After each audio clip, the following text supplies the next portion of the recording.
ماشاء اللہ لا حول ولا قوة الا باللہ العلی العظیم. حسبنا اللہ ونعم الوکیل نعم المولا ونعم النصیر. اعوذ باللہ من الشیطان الرجیم. بسم اللہ الرحمن الرحیم. الحمد للہ رب العالمین والصلاة والسلام علی اشرف الانبیاء والمرسلین نبینا حبیبنا وشفیع المذنبین ورحمۃ للعالمین ابی القاسم محمد. اللہم صلی علی محمد وآل محمد وعجل فرجهم. اسد اللہ الغالب غالب کل غالب ومطلوب کل طالب. امام المشارق والمغارب علی ابن ابی طالب. اللہم صلی علی محمد وآل محمد وعجل فرجهم. رب اشرح لي صدري ويسر لي امري واحلل عقدة من لساني يفقهوا قولي. اللهم قل لوليك الحجة ابن الحسن صلواتك عليه وعلى آبائه في هذه الساعة وفي كل ساعة وليا وحافظا وقائدا وناصرا ودلیلا وعینا حتی تسکنہ ارضک طوعا وتمتعہ فیہا طویلا. اللہم صلی علی محمد وآل محمد وعجل فرجهم وعلی اہل بیتہ الطیبین الطاہرین المعصومین المظلومین ولعنۃ اللہ علی اعدائهم اجمعین. اما بعد فقد قال اللہ تبارک وتعالی فی کتابہ المجید وفرقانہ الحمید وقولہ الحق. بسم اللہ الرحمن الرحیم. والعصر. اللہم صلی علی محمد وعلی محمد وعجل فرجهم. کنیزان زہرا سلام علیکم ورحمۃ اللہ وبرکاتہ. تمام تعریف اس بزرگ بالاتر کی ہے کہ جس نے انسان کو خلق کیا، جس نے دنیا میں انسان کو بھیجا اور دنیاوی زندگی کو آخرت سنوارنے کا ذریعہ بنایا. تو آئیے عزیزان گرامی، ہم اپنی دنیاوی زندگی کو علم حاصل کر کے آخرت کے لیے سنواریں اور پروردگار عالم کا شکر ادا کریں کہ جس نے ہمیں علم حاصل کرنے کی سعادت نصیب کی ہے. پیغمبر خدا حضرت محمد مصطفیٰ صلی اللہ علیہ وآلہ وسلم نے فرمایا، علم گزشتہ و آئندہ کے طالب کو قرآن پڑھنا چاہیے. Whoever seeks the knowledge of the past and the future should read the Quran. اسے چاہیے کہ وہ قرآن کو پڑھیں. عزیزان گرامی، آج ہم سورہ عصر کی تفسیر کی ابتدا کریں گے. آئیے سورہ عصر کے فوائد جانیں. بینیفٹس آف سورہ عصر. تفسیر نور الثقلین میں روایت میں ملتا ہے، اور یہ روایت کتاب ثواب الاعمال کی ہے، کہ امام جعفر صادق علیہ السلام نے فرمایا، جس نے نافلہ نمازوں میں سورہ عصر پڑھی، اللہ تعالی قیامت کے دن اس کا چہرہ نورانی کرے گا، لب کھندا اور اس کی آنکھیں ٹھنڈی کرے گا، اور اس حال میں وہ جنت میں داخل ہوگا. تفسیر مجمع البیان میں آیا ہے کہ جس نے اس سورہ عصر کی تلاوت کی اس کا خاتمہ خیر پر ہوگا اور قیامت کے دن اصحاب حق کے ساتھ وہ محشور ہوگا. جو شخص اس سورہ عصر کی تلاوت کرے گا تو اس کے نام اعمال میں 10 نیکیاں لکھی جائیں گی اور اس کا خاتمہ خیر پر ہوگا. اگر کوئی شخص بہت اداس ہے اور ڈپریشن کے عالم میں ہے اور اس پر یہ سورہ پڑھ دیا جائے یا وہ خود پڑھ لے تو فوراً وہ جو نا امیدی ہے، یاسیت ہے، وہ جو اس کا ڈپریشن ہے، وہ اس کا غم وہ دور ہو جائے گا. اور یہ سورہ حضرت امیر المومنین علیہ السلام سے منسوب ہے. یہ سورہ مولا کائنات کی شان میں نازل ہوا تھا. آخر مولا کائنات علی ابن ابی طالب علیہ السلام سے یہ سورہ کیوں منسوب ہے، وہ انشاءاللہ کل ہم ان آیتوں کی جب تفسیر کریں گے تب ہم سنیں گے انشاءاللہ. اور ایسا نہیں ہے کہ بس سورہ عصر کے اتنے ہی فائدے ہیں، انشاءاللہ ہم دوسرے فائدے کل سماعت فرمائیں گے۔ آج ہم اس کی تفسیر کی طرف آگے بڑھیں۔ اعوذ باللہ من الشیطان الرجیم، بسم اللہ الرحمن الرحیم، والعصر۔ سورہ عصر کی پہلی آیت میں اللہ سبحانہ و تعالیٰ کا ارشاد ہو رہا ہے کہ قسم ہے عصر کی۔ عصر کا لفظ اصل میں نچوڑنے کے معنی میں بھی استعمال ہوا ہے، یعنی عزیزو اگر ہم کوئی چیز کو نچوڑ کر اس کا عرق نکالتے ہیں تو اسے عصیر کہتے ہیں عربی میں۔ تو ایک مطلب اس کا نچوڑنا ہوا، اور دوسرا عزیزو ٹائم یعنی زمانہ، یہ بھی مراد ہے۔ ایک اس کا مطلب یہ بھی ہے کہ عصر کا وقت۔ عزیزو مفسرین نے الگ الگ اس کی تعبیرات جو ہے وہ پیش کی ہے۔ تفسیر نور الثقلین میں یہ روایت ملتی ہے کہ کتاب کمال الدین سے یہ منقول ہے کہ امام جعفر صادق علیہ السلام سے جب اس آیت کے بارے میں پوچھا گیا تو آپ نے فرمایا کہ عصر سے مراد حضرت قائم کا زمانہ خروج ہے۔ اللہم صلی علی محمد وآل محمد۔ تفسیری نمونہ میں اگر ہم دیکھیں تو روایت ملتی ہے کہ کچھ لوگوں نے اس سے مراد نماز عصر لی ہے، کیونکہ نماز عصر کو ایک خصوصی اہمیت ملی ہے، یعنی وہ خصوصی اہمیت کی وجہ سے کہ جو نماز عصر کو باقی نمازوں پر حاصل ہے، جیسے کہ قرآن میں ہم پڑھتے ہیں صلاۃ وسطیٰ، بیچ کی نماز، تو قرآن میں اس کی بہت زیادہ تاکید کی گئی ہے، لہٰذا کچھ لوگ اسے نماز عصر سمجھ رہے ہیں۔ دوسری روایت اس تفسیر میں یہ ملتی ہے کہ کچھ لوگوں نے اسے وقت عصر سے مراد لی ہے، کیونکہ سورہ ضحیٰ میں پروردگار عالم نے دن کی قسم کھائی ہے۔ عالم دین عقیل الغربی یہ کہتے ہیں عزیزو اس سورے کے بارے میں کہ قرآن وہ کتاب ہے کہ جس میں تہ در تہ بہت زیادہ معنی ہے، لہٰذا اس سورے میں زمانے کی قسم کھائی ہے۔ یہاں عصر سے مراد عصر کا وہ خاص وقت ہے، تو یہاں ایک قول وہ بیان کرتے ہیں کہ یہ اعلان غدیر وہ عصر کا وقت تھا جو ظہر کے بعد اعلان ہوا ہے، تو عصر سے ایک مراد عصر غدیر بھی ہو سکتا ہے۔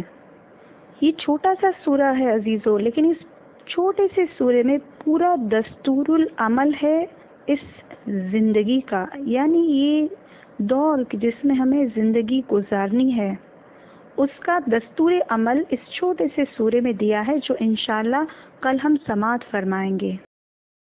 عزیزو تقریر کے آغاز میں ہم اللہ کے اسم الہی سنیں گے ہر روز، تاکہ وہ اللہ کا اسم جب نام ہم سنیں تو اللہ کی معرفت اور محبت میں اضافہ ہو جائے۔ اور یہ ماہ رمضان کا مہینہ ہے جس میں ہم اکثر جوشن کبیر پڑھتے ہیں، اور اللہ کے 1000 نام اس کے اندر ہے جو ہم پڑھتے ہیں، اور اللہ نے اپنی معرفت ہمیں جوشن کبیر سے کروائی ہے۔ 14 نمبر کے پیراگراف میں عزیزو اللہ کا پہلا اسم جو بیان ہوا ہے وہ ہے یا دلیل للمتحیرین، یا دلیل المتحیرین، یعنی اے بھٹکے اور گمراہ لوگوں کے رہنما۔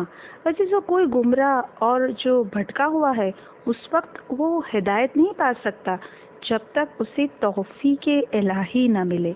بے شک عزیزو یہ خدا ہی ہے جو بھٹکے ہوئے کی رہنمائی کرتا ہے، لیکن عزیزو یہ رہنمائی کرتا کیسے ہے؟ یہ واضح کرنے کے لیے آئیے میں آپ کے سامنے ایک روایت پیش کروں۔ علامہ مجلسی کے جو شیعت کے اتنے بڑے عالم ہیں، ایسے بڑے عالم دین کا تعارف کرانا یقیناً آپ سب بہتر جانتے ہیں۔ یہ علامہ مجلسی کا ایک طریقہ تھا، جب بھی کسی کو دیکھتے تھے جو غلط کام کر رہے ہیں فوراً اسے امر بالمعروف کرتے تھے، گنہگاروں کو دیکھتے تھے تو نہی عن المنکر کرتے ہیں۔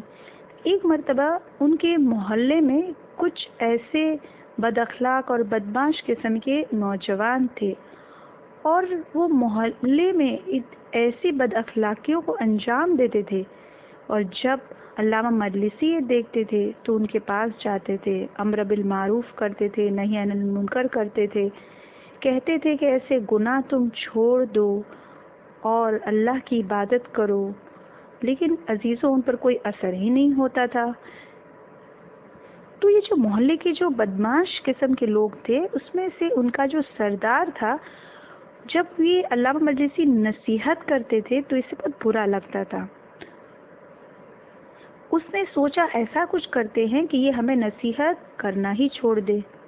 تو عزیزوں انہوں نے کیا کیا، انہوں نے ایک پلان بنایا، ایک منصوبہ بنایا۔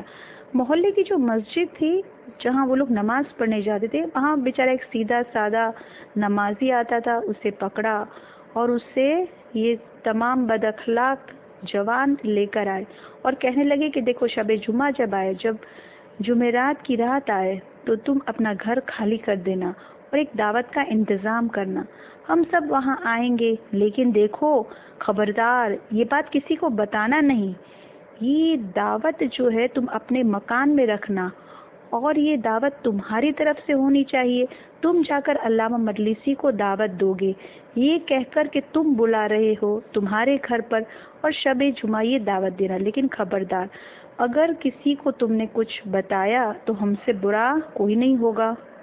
وہ بیچارہ سیدھا سادہ آدمی تھا، ڈر گیا، اس سے لگا کہ اگر میں علامہ مجلسی کو بتا دوں کہ ان بدمعاشوں نے آپ کو بلایا ہے تو یہ لوگ مجھے مار ڈالیں گے، لہٰذا اس نے صرف علامہ کو دعوت دی اور علامہ مجلسی نے قبول کر لی، کیونکہ یہ تو نمازی تھا، یہ تو مومن تھا۔ اب جب جمعرات کی رات آئی، شب جمعہ آئی تو علامہ مجلسی پہنچے، جا کر اس نے دروازہ کھٹکھٹایا۔ جب دروازہ کھلا اور داخل ہوئے تو کیا دیکھتے ہیں کہ صاحب خانہ کہیں نظر نہیں آ رہے ہیں، جس نے بلایا ہے وہی نہیں نظر آ رہے، اور یہ سارے نوجوان کہ جو بدمعاش تھے یہ سب وہاں پر ہے۔ اب یہ ایسے منہ بنائے ہوئے بیٹھے تھے کہ علامہ جب محفل میں داخل ہوئے تو اپنی ایمان کی ایک روحانی طاقت سے انہیں اندازہ ہو گیا کہ یہ میرے خلاف ضرور کوئی چال چلی گئی ہے۔ خیر اب آ گئے تھے، لہٰذا محفل میں جیسے ہی بیٹھے تو عزیزوں پردہ ہٹتا ہے اور اچانک ساز بجنا شروع ہوا۔ ایک رقاصہ یعنی ایک سجی سجائی ہوئی گانا گانے والی جو ہوتی ہے وہ آئی اور رقص کرتی جا رہی ہے، یہ گانا گا رہی ہے اور وہ جو رقص کر رہی تھی اس کے ایک شعر کا ترجمہ یہ تھا کہ ہمارا نیک لوگوں کے ساتھ کوئی واسطہ نہیں، اگر تمہیں پسند نہیں ہے تو قضا کو یعنی مقدر کو بدل دو، اور وہ گا گا کر یہ سنا رہی ہے۔ ایک مرتبہ علامہ مجلسی کی آنکھوں سے آنسو بہنا شروع ہو گئے۔ عارف تھے نا، رب کی معرفت تھی، آسمان کی طرف نگاہ کرتے ہیں، اور پروردگار عالم کو علامہ مجلسی نے مخاطب کیا اور کہا کہ وہ گائے جا رہی ہے، وہ جملے کہہ رہی ہے کہ اگر تجھے پسند نہیں ہے تو قضا کو بدل دے۔ بس ایک بار یہ جملے جو ہے علامہ دہرا کر پروردگار عالم کے سامنے اتنی خلوص کے ساتھ دعا کر رہے تھے، یہ جملے جب ان کے منہ سے نکلے، عزیزوں وہ رقاصہ جو تھی، وہ گانے والی عورت، وہ گانا چھوڑ کر سجدے میں گر پڑتی ہے اور کہنے لگتی ہے یا ربی اے خدا مجھے معاف کر دے۔ اور جب اس نے توبہ کی، جب اس نے استغفار کرنا شروع کیا تو وہاں جتنے بیٹھے تھے نا عزیزوں وہ سارے غفلت سے جاگ گئے، ایک آئے کہ کیا ہو رہا ہے اور ہم سب کیا کر رہے تھے۔ بس عزیزوں یہ سب کے سب اپنا سر سجدے میں رکھتے ہیں اور خدا کے نیک بندوں میں شامل ہو جاتے ہیں۔ تو عزیزوں اب یہ اللہ کا اسم ہمیں سمجھ میں آتا ہے، یہ جملہ اب سمجھ میں آیا۔ ہم پڑھنے کے لیے جوشن کبیر میں پڑھ تو لیتے ہیں، لیکن اگر ہم اس پر غور و فکر کریں تو واقعاً ہمیں احساس ہوگا کہ جب تک عزیزوں خدا توفیق نہ دے کوئی گمراہ، کوئی بھٹکا ہوا کبھی ہدایت نہیں پا سکتا۔ یہ خدا ہی ہے عزیزوں جو بھٹکے ہوئے کو عزیزوں یہ ہدایت کرتا ہے اور غفلت میں نہیں رہنے دیتا۔ اور وہ کبھی اپنے بھٹکے ہوئے بندوں سے غافل بھی نہیں ہوتا۔ ہم تو کبھی عزیز و خدا کو چھوڑ دیتے ہیں، لیکن خدا ہمیں کبھی نہیں چھوڑتا۔ وہ اپنے گمراہ لوگوں کی ہدایت کرتا ہے، اور اس پروردگار عالم کا ہم شکر ادا کرتے ہیں عزیزو، جس نے ہماری ہدایت کا انتظام کیا ہے۔ اور عزیزو، جو ہمارا مقصد ہے، یعنی دنیا میں رہ کر آخرت کو سنوارنے کا جو مقصد ہے، اس کے لیے پروردگار عالم نے ہدایت کا انتظام بھی کیا۔ ہر زمانے میں ہادیان برحق کو بھیجا تاکہ وہ لوگ ہمیں بتا سکے، ہم کو آشنا کر سکے زندگی کے مقصد سے، اور آخرت کی تیاری کے لیے وہ ہمیں آمادہ کرے۔ عزیزو، اب ہم تقریر کے تیسرے مرحلے میں پہنچتے ہیں۔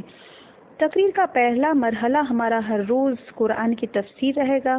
دوسرے مرحلے میں ہم اللہ کے اسم جو نام ہے اس کی معرفت حاصل کریں گے، اور تیسرے مرحلے میں عزیزو ہمارا ٹاپک، ہمارا موضوع ہوگا حضرت علی علیہ السلام اور قرآن، قرآن صامت اور قرآن ناطق۔ حضرت علی علیہ السلام نے فرمایا، قرآن دونوں جہاں کا بہترین ہادی ہے۔ تو ایک ہادی قرآن ہے، اور بے شک مولا کائنات ہادیان برحق میں سے ہے، وہ ہماری ہدایت کرتے ہیں۔ عزیزان گرامی، ماہ رمضان المبارک کا مہینہ ہے، قرآن کی بہار کا مہینہ ہے۔ ہم سب الحمدللہ قرآن مجید کی تلاوت کرتے ہیں، اور دوسرے جو مہینے ہیں 11 مہینے، یقیناً اس سے زیادہ ہی ماہ رمضان میں ہم وقت قرآن کو دیتے ہیں، یعنی ہم قرآن کے لیے وقت مہیا کرتے ہیں، وقت نکالتے ہیں، اور زیادہ سے زیادہ قرآن ہر ایک پڑھنے کی کوشش کرتا ہے۔ تو عزیزو، قرآن پڑھنا تو بہت بہترین بات ہے، لیکن آئیے مولا کائنات کی زندگی میں جھانک کر دیکھیں کہ مولا کس طرح سے قرآن پڑھتے تھے۔ آئیے وسائل الشیعہ کی وہ روایت پیش کرو عزیزو کہ قرآن کو کتنی محبت سے مولا کائنات پڑھتے تھے۔ پیغمبر خدا حضرت محمد مصطفیٰ صلی اللہ علیہ وآلہ وسلم ایک مرتبہ عزیزو ایک چھوٹے سے گروہ کو، ایک گروپ کو کسی جنگ میں بھیجتے ہیں، اور اس گروہ کے ساتھ کہ جو جنگ کرنے کے لیے جا رہا تھا، حضرت علی علیہ السلام کو اس کا سپہ سالار بنا کر بھیجا، یعنی مولا کائنات کو سپہ سالار قرار دیا، اور فرمایا کہ جب وہ لوگ جا رہے تھے تو ان سے کہا کہ تم جب واپس آؤ تو مجھے سارا حال بیان کرنا۔ عزیزو، یہ گروہ جاتا ہے، اور جب پلٹ کر واپس آتا ہے تو ان کے واپس آنے پر پیغمبر خدا نے ان سے سارا احوال پوچھا، ان سے سارے حالات معلوم کیے، اور یہ پوچھا کہ تم پر وہاں کیا گزری، تو انہوں نے بہت کچھ بتایا، لیکن ساتھ ساتھ یہ بھی کہا کہ وہ سب تو ٹھیک ہے اور سب ٹھیک ٹھیک ہی رہا، مگر ایک غور کرنے کی بات یہ تھی، یعنی غور طلب ایک ایسی بات تھی کہ جس پر ہماری توجہ گئی تھی۔ اور قابل ذکر بات یہ ہے کہ اے اللہ کے رسول، حضرت علی علیہ السلام نے اپنی تمام نماز جماعت میں، تمام اپنی جو نمازیں ہیں اس میں سورہ حمد کے بعد صرف اور صرف سورہ توحید کی ہی تلاوت کی، یعنی سورہ توحید کی قرأت کی ہے۔ تو عزیزو، اس پورے گروہ نے یہ نوٹس کیا، انہوں نے یہ غور کیا کہ ہر نماز میں، جبکہ ہم سورہ الحمد کے بعد پہلی رکعت میں کوئی بھی سورہ پڑھ سکتے ہیں، دوسری رکعت میں بھی کوئی بھی سورہ پڑھ سکتے ہیں، لیکن انہوں نے یہ غور کیا کہ علی علیہ السلام صرف اور صرف سورہ توحید پڑھ رہے ہیں۔ اب پیغمبر خدا صلی اللہ علیہ وسلم نے حضرت علی علیہ السلام سے پوچھا، عزیزو، شہر علم نے باب علم سے پوچھا، وہ تو سب جانتے تھے، لیکن یہ روایت ہمارے لیے ہے کہ اے علی، تم نے اپنی نمازوں میں صرف اور صرف سورہ توحید ہی کیوں پڑھی؟ اب دیکھیے، یہ وہ جواب ہے عزیزو جہاں ہمیں پہنچنا ہے، اور جہاں ہمیں غور و فکر کرنا ہے کہ حضرت علی علیہ السلام نے جواب دیا کہ اس محبت کی وجہ سے جو میں قل هو اللہ احد کے ساتھ رکھتا ہوں. اللہ اکبر، کیا جملہ کہا عزیزو. کیا ہم نے پوری زندگی یہ جملہ کبھی کہا ہے؟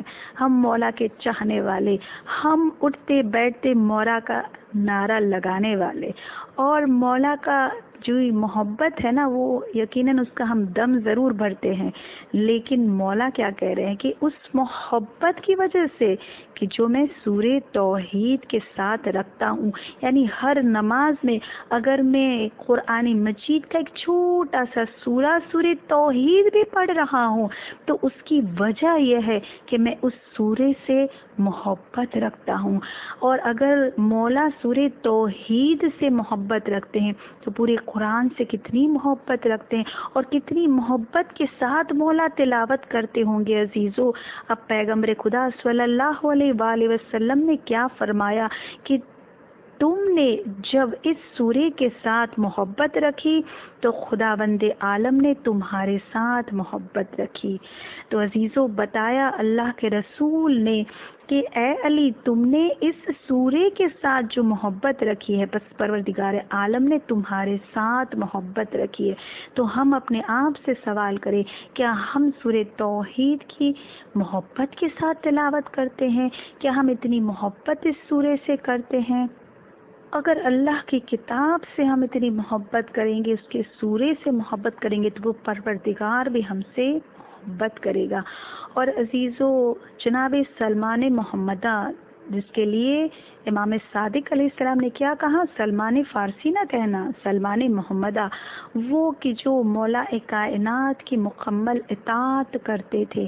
اس کا وہ مشہور معروف واقعہ آپ سب کو زبانی یاد ہے، میں صرف اشارہ کرتے ہوئے آگے بڑھوں. جناب سلمان جب بیٹھے ہوئے ہیں اصحابوں کے ساتھ اور رسول خدا صلی اللہ علیہ وسلم نے جب پوچھا تھا کہ کون ایسا ہے جو پوری رات جاگ کر عبادت کرتا ہے، کون ایسا ہے جو ہر روز ایک قرآن مجید ختم کرتا ہے، اور کون ایسا ہے کہ جو ہر روز روزہ رکھتا ہے نا. آپ کو یہ روایت یاد آ گئی ہوگی. اس میں سے آپ سب کو پتا ہے کہ جب جناب سلمان نے کہا کہ ہاں میں ان تینوں کو انجام دیتا ہوں، اور اس کے بعد جب اصحابوں نے یہ کہا کہ اللہ کے رسول یہ کس طرح سے یہ دعویٰ کر رہے ہیں جبکہ ہم نے انہیں سوتے بھی دیکھا ہے، کھانا کھاتے ہوئے بھی دیکھا، کس طرح سے یہ قرآن ختم کرتے ہیں، تب عزیزو آپ سب جانتے ہیں کہ جناب سلمان نے کیا جواب دیا تھا. اور جب جناب سلمان نے یہ کہا تھا کہ میں 3 مرتبہ سورہ توحید کی تلاوت کر کے سوتا ہوں، میں وضو کر کے سوتا ہوں، اور ہر مہینے کے 3 روزے رکھتا ہوں، لیکن جب جناب سلمان نے یہ کہا تھا کہ میں 3 مرتبہ قل هو اللہ احد کی تلاوت کرتا ہوں، یعنی ایک قرآن مجید ختم کرتا ہوں، تب اللہ کے رسول صلی اللہ علیہ وسلم نے یہ فرمایا تھا حضرت علی علیہ السلام کے لیے کہ اے ابو الحسن، تیری مثال میری امت میں ایسی ہی ہے جیسے قرآن میں سورہ قل هو اللہ احد کی ہے، کہ جو کوئی بھی اسے ایک دفعہ پڑھے گا تو گویا اس نے 1/3 قرآن ختم کیا، اور جس نے سورہ توحید کو 2 مرتبہ پڑھا 2/3 قرآن کو ختم کیا، اور جس نے 3 دفعہ پڑھا اس نے پورا قرآن ختم کیا. اسی طرح سے اے علی، جس کسی نے تمہیں صرف زبان سے دوست رکھا گویا اس نے 1/3 ایمان مکمل کیا، اور جس کسی نے زبان اور دل دونوں سے تمہیں دوست رکھا اس نے اپنا 2/3 ایمان مکمل کیا، اور جس کسی نے زبان اور دل سے تمہیں دوست رکھا اور اس کے ساتھ ساتھ سیرت علی علیہ السلام کی پیروی بھی کی تو گویا اس نے اپنے پورے ایمان کو مکمل کیا. پھر اللہ کے رسول نے وہ مشہور اور معروف جملہ کہا جو ہم اکثر ہر مجلس میں سنتے ہیں کہ اے علی، اس خدا کی قسم جس نے مجھے مبعوث رسالت فرمایا، اگر تمام اہل زمین اہل آسمان کی طرح آپ کو اگر یہ سب آپ کو دوست رکھتے تو کوئی ایک بھی جہنم کی آگ میں نہیں جلایا جاتا. تو عزیزو یہ تھے جناب سلمان محمدہ کہ جو سورہ توحید سے محبت رکھتے ہیں اور وہ بھی 3 مرتبہ ہر روز تلاوت کرتے ہیں. اور عزیزو ایسا نہیں ہے کہ صرف جناب سلمان ہی اس زمانے میں تھے. اب ہم دیکھیں کہ 7ویں امام موسی کاظم علیہ السلام کا زمانہ ہے. حفص نام کے ایک صحابی کہتے ہیں کہ میں امام موسی کاظم علیہ السلام کی خدمت میں تشریف فرما تھا اور ایک شخص آیا اور آنے کے بعد وہ امام کی خدمت میں آ کر بیٹھ گیا. امام نے اس شخص سے پوچھا اور فرمایا کہ کیا تم چاہتے ہو کہ دنیا میں تمہاری عمر طویل ہو جائے، تمہاری عمر لمبی ہو جائے؟ تو اس نے کہا ہاں امام. تو امام نے پھر اس سے سوال کیا کہ اس قدر طویل عمر تم کیوں چاہتے ہو، تم کیوں اتنا لمبی عمر چاہتے ہو، آخر وجہ کیا ہے؟ اس سے پہلے کہ میں جواب اس صحابی کا بیان کروں، سب سے پہلے ہم اپنے آپ سے سوال کریں. اگر آپ مجھے پوچھے کہ کیا آپ طویل عمر چاہتی ہے، کیا آپ زیادہ جینا چاہتی ہے، تو میں کہوں گی ہاں میں ضرور طویل عمر چاہتی ہوں. اور اگر آپ نے مجھے یہ پوچھ لیا کہ آپ طویل عمر کیوں چاہتی ہے، کیوں زیادہ جینا چاہتی ہے، تو پتہ میں کیا جواب دوں. ہر ایک کا جواب الگ الگ ہوگا عزیزوں، اور پتہ نہیں ہم کیا جواب دیں گے کہ ہم کیوں اتنا زیادہ جینا چاہتے ہیں، آخر کیوں ہم طویل عمر چاہتے ہیں. لیکن عزیزوں یہ صحابی نے اتنا بہترین جواب دیا.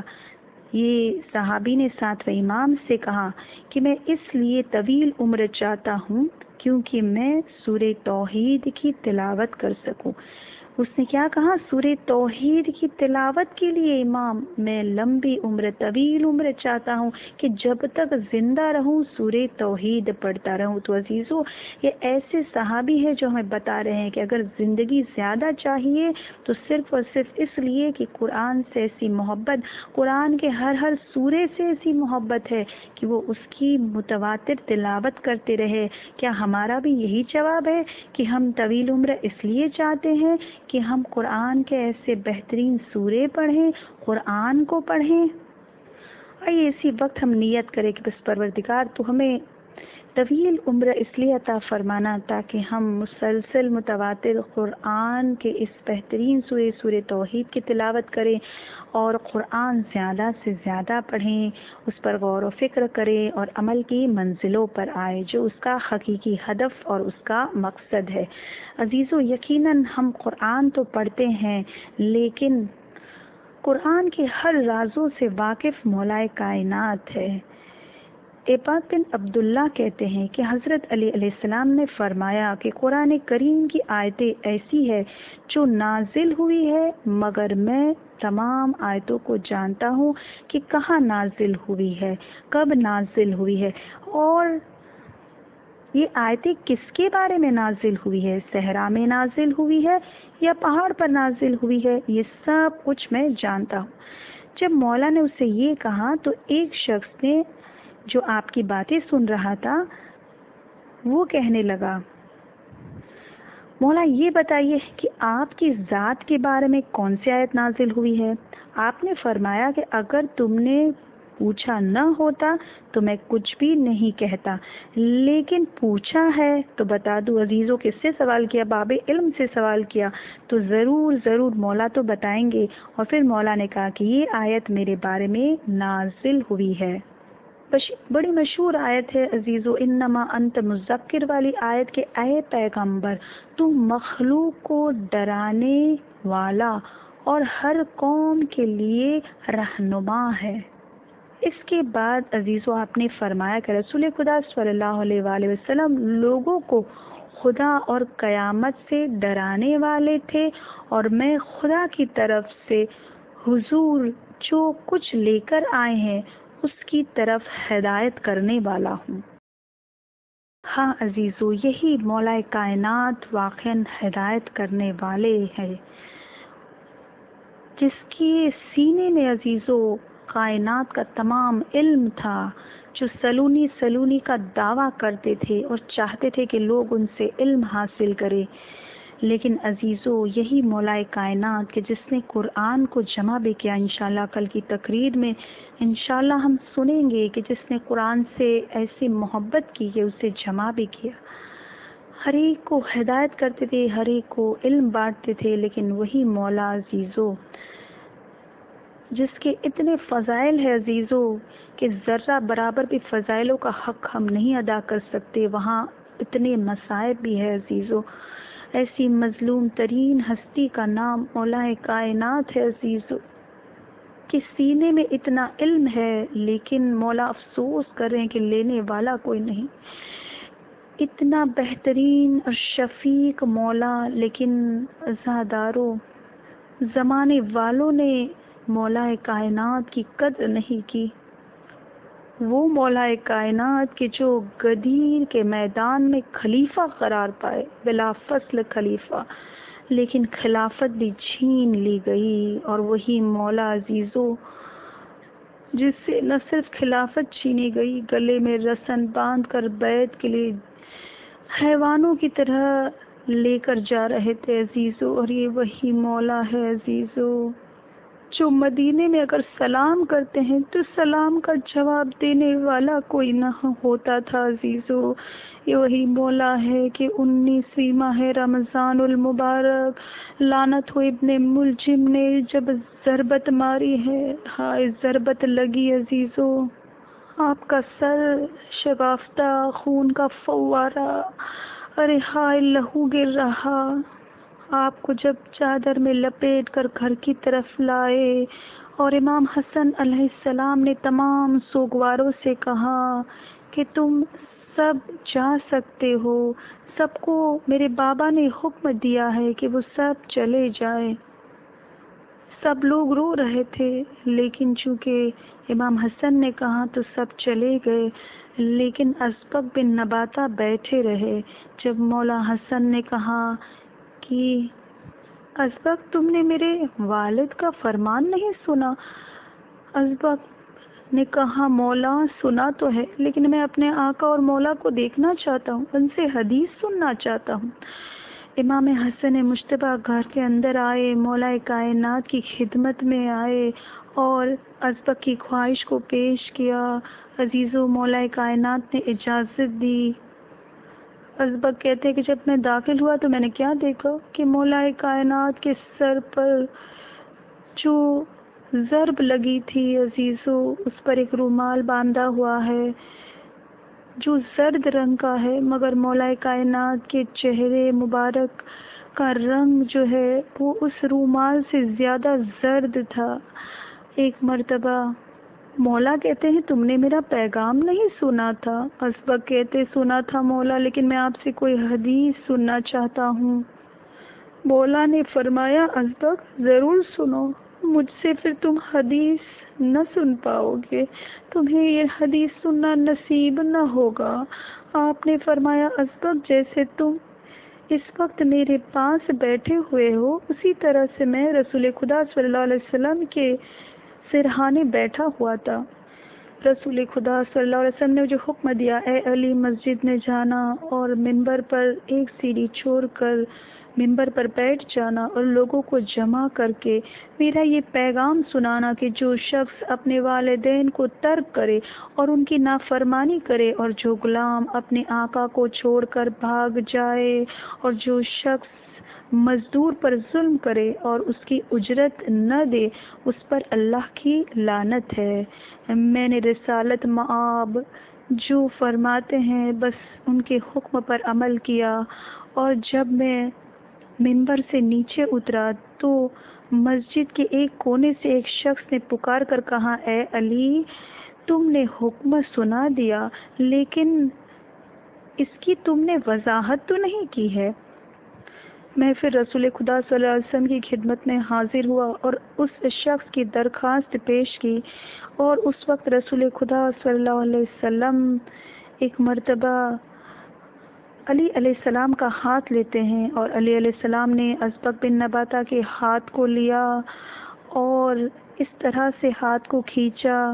اسبق کہتے ہیں کہ میری انگلی کو اپنے ہاتھ کے درمیان میں رکھا اور کہا اسی طرح سے اللہ کے رسول نے میرا ہاتھ پکڑا تھا، اسی طرح سے بالکل انہوں نے میرا ہاتھ پکڑ کر کہا تھا کہ کہ اے علی، میں اور تو امت کے باپ ہے، اور جس نے ہماری نافرمانی کی اس پر اللہ کی لعنت ہو، اور خبردار میں اور تو اس امت کے آقا اور مولا ہے، جو ہم سے بھاگ جائے تو اس پر اللہ کی لعنت ہو، اور خبردار میں اور تو اس امت کے مزدور ہے، اور جو شخص ہماری اجرت ادا نہ کرے تو اس پر اللہ کی لعنت ہے۔ اور پھر آپ نے فرمایا آمین۔ عزیزو، یہ پوری روایت ہم سنتے آتے ہیں، لیکن عزیزو یاد دہانی ضروری ہے کہ آج ہم اور آپ جسے رونے کے لیے آئے ہیں، وہ آخری وقت بھی علم کا اتنا شوق تھا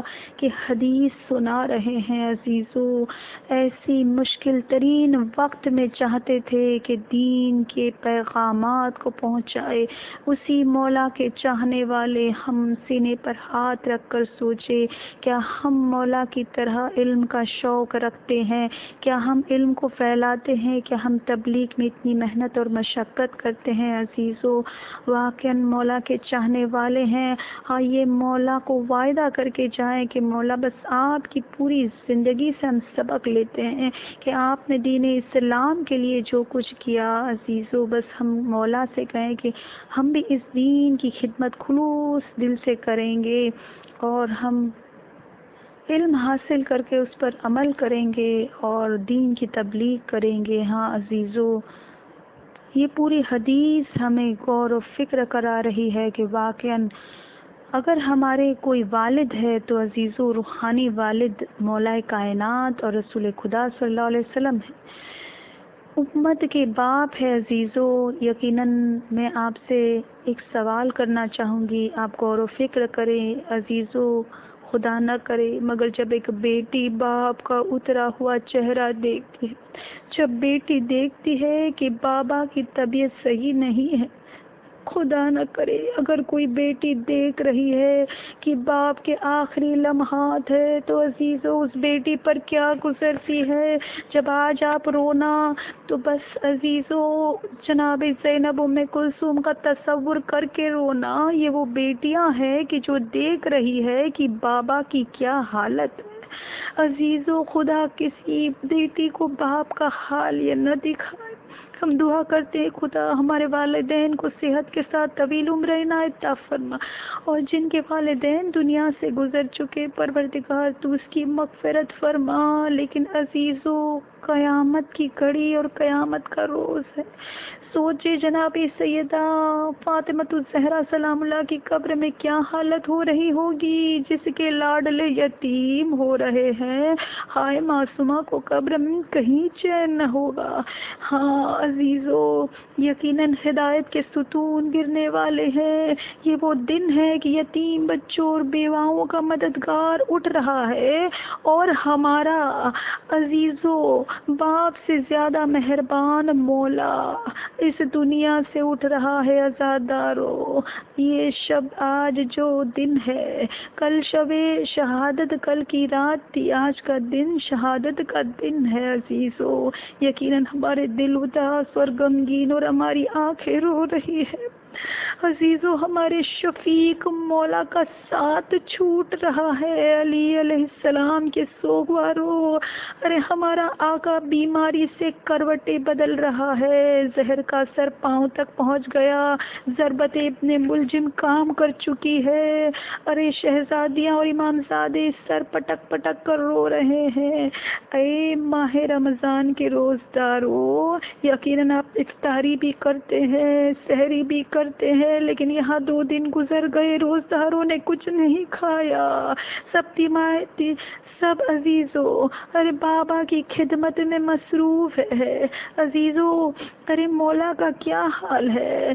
ہاں عزیزو، جب جناب ام کلثوم نے ارے مولا کے سامنے ارے دودھ کا پیالہ رکھا تو ایک مرتبہ بیٹی نے کہا بابا کچھ نوش فرمائیے۔ مولا کائنات نے آنکھیں کھولی، کچھ دودھ پیا، مگر عجب شفقت سے فرمایا کیا تم نے ہماری قیدی کے واسطے بھی کوئی کھانا بھیجا ہے؟ بیٹا تمہیں میری قسم ہے ایسا ہی دودھ ابن ملجم کے واسطے لے جاؤ۔ دوستو، عزادارو، یہ مولا کی آخری سخاوت ہمیں خوب یاد رہے گی. ایسا کرم کرنے والا مولا ہے کہ جو قاتل کو جام شیر پلا رہا ہے. آزادارو، ماہ رمضان کی 21واں دن، اور ایسا دن تھا عزیزو کہ جناب امیر مولا کائنات کی حالت ایسے عزیزو بے تابی سے گزر رہی ہے. ایک مرتبہ ذرہ کو بلایا گیا. ذرہ حاکم جب علاج کے لیے آیا، ایک مرتبہ عزیزو اس نے سر کی حالت دیکھی، زخم دیکھا، ایک گوسفند کی رگ لایا تاکہ زہر کا اثر دیکھے، زخم پر رکھ کر ڈھانپ دیا. تھوڑی دیر بعد جب سر کھولا تو وہ عزیزو گوسفند کی رگ جو ہے وہ خود بخود سبز ہو گئی تھی. یہ دیکھ کر حاکم نے ایک مرتبہ سر سے امامہ پھینک دیا اور کہا، اے کبریا کے نور، آپ پر سے یہ رات گزرنی مشکل ہے، آپ وصیتیں کرنا ہو کر لو. بس عزیزو یہ سننا تھا کہ ایک مرتبہ ساری بیٹیاں، ارے آپ کی اولاد جمع ہو گئی. ایک مرتبہ مولا کہتے اللہ تم سب کا نگہبان ہے، ارے وہ تمہاری اوپر نگاہ رکھے گا، تم سب صبر کرنا. ایک مرتبہ عزیزو امام حسن سے کہہ رہے بیٹا جدائی کا وقت آ رہا ہے، میں وصیت کرتا ہوں میری شہادت کے بعد یہ اہل بیت ہے، ان کی خبر رکھنا، تم سب کو میں خدا کے حوالے کر رہا ہوں، بس بہنوں کو دلاسا دینا. عزیزو یہاں مولا وصیت کر رہے ہیں، اہل بیت میں کوحرام برپا ہے، سب چیخ مار مار کر رو رہے ہیں. عزیزو وصیت کرتے کرتے سید سجاد جن کی عمر کافی چھوٹی تھی انہیں سینے سے لپٹا کر رونے لگے، کبھی چومتے تھے کبھی بوسہ دیتے تھے. عزیزو مولا کی آنکھیں دیکھ رہی تھی کہ ہاتھوں میں ہتھکڑیاں، گلے میں توق ہوگا. ایک مرتبہ عزیزو وصیت کرتے کرتے میرے مولا خاموش ہو گئے، تمام اہل بیت مایوس ہو گئے. ام کلثوم آواز دینے لگی، بابا آپ کیوں چپ ہو گئے؟ بیٹی کی آواز سن کر آپ نے آنکھیں کھولی. اس بار عزیزو حسرت سے بیٹی کی طرح ایسے نگاہ کی کہ بیٹی دل تھام کر رہ گئی. ایک جملہ مولا نے کہا ہے میرے پیارو تم سب کو خدا کے سپرد کیا، وہی تمہاری مدد کرے گا. رونے والوں اپنی آوازوں کو بلند کر دو. اس لیے کہ یہ کہتے کہتے میرے مولا نے پیروں کو پھیلا دیا، منہ قبلے طرف کر لیا، شہادتین کا کلمہ جاری ہوا، روئے مبارک تن سے پرواز کر گئی. ارے ہائے جناب زینب ام کلثوم نے ایک نعرہ مارا، بابا پردیس میں یتیم کر کے چلے گئے بابا، ارے ماں کا سایہ بھی سر پر نہیں. یہ کہتے کہتے بے ہوش ہو کر گر پڑی. آزادہ یقیناً یہ قیامت کی گھڑی تھی، لیکن پھر بھی تسکین کی صورتیں موجود تھی، دفن کرنے والے موجود تھے، بیٹیاں رونے کے لیے موجود تھی، ارے دوست تسلی دینے کے لیے موجود تھے. ارے پورے کوفہ میں سوگ ہی سوگ نظر آ رہا ہے. لیکن عزادارو یاد کرے کربلا کے اس شام غریبہ کے منظر کو. ارے عزیزو ارے کس طرح سے کوئی پرسہ دینا تو دور کی بات تھی، لیکن جب پنجتن کا خاتمہ ہوا، عزادارو شام غریبہ ہاتھ میں پرچیاں اور آگ لے کر آئے. عزادارو خیموں میں آگ لگا دی. ارے ہائے نوکے نیزی کی اڑیوں سے چادروں کو چھینا گیا، بیبیوں کے ارے سر زخمی ہو رہے ہیں. آزادارو جلتے خیمے، پڑتے تماچے، لٹتی چادریں، اور وہ جناب سکینہ جس کے کان زخمی کر دیے گئے. الا لعنت اللہ علی القوم الظالمین، انا للہ و انا الیہ راجعون. بسم اللہ الرحمن الرحیم. یا اللہ یا رحمان یا رحیم یا مقلب القلوب ثبت قلبی علی دینک. پروردگار مجھے واسطہ اہل بیت علیہ السلام کا امام زمانہ کے ظہور میں تعجیل فرما، امام کے ظہور میں سہل و آسانی فرما، امام کی پہلی آواز پر لبیک کہنے کی توفیق عنایت عطا فرما، ان کے آوان انصار تابع اور فرمابدار شیعوں میں سے قرار دے. پروردگار مولا کائنات کے شگافتہ سر کا واسطہ کرونا وائرس کی وبا کو نیست و نابود کر دے، اور پروردگار ہر اہل بیت کے چاہنے والوں کو حفظ و امان نصیب فرما، ہر بیمار کو شفا عاجلہ کاملہ عنایت عطا فرما، ہمارے اور ہمارے مرحومین کے گناہوں کو معاف فرما، سامعین کی ہر ایک دلی تمناؤں کو پورا کر دے، ہر دعاؤں کو مستجاب فرما۔ بہترین مولا کائنات کی عبادتوں کا واسطہ ہمیں بھی معرفت کے ساتھ عبادت اور اطاعت کرنے کی توفیق عنایت عطا فرما۔